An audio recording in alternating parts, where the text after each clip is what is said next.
Materniteti Mbretëresha Geraldine u inaugurua këtë të hënë nga kryeministri Edi Rama, si dhe nga ministrja e Shëndetësisë Evi Sala. Gjatë fjalës së tij, kryeministri nënvizoi se ndryshimet nuk kanë të bëjnë vetëm me rikonstruksionin e ambienteve, por dhe me rritjen e cilësisë së kujdesit dhe shërbimeve që u ofrohen nënave dhe pacientëve. Sipas tij, stafi mjekësor përballet çdo ditë me sfida dhe presion të madh në punën e tyre, duke e cilësuar këtë si pjesë të përgjegjësisë së profesionit që kanë zgjedhur.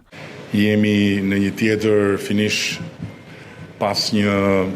tjetër maratone ku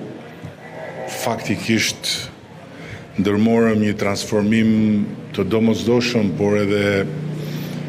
rrënjësor të kësaj strukture dhe sot hapim dyert e një materniteti tërësisht të rilindur, duke pasur edhe kujdesin për çka i takon të kaluarës si trashëgimi kulturore, por edhe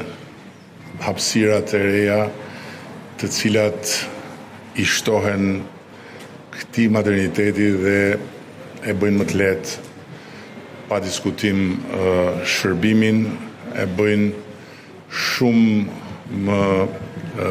cilësor edhe qëndrimin e nënave dhe të fëmijëve që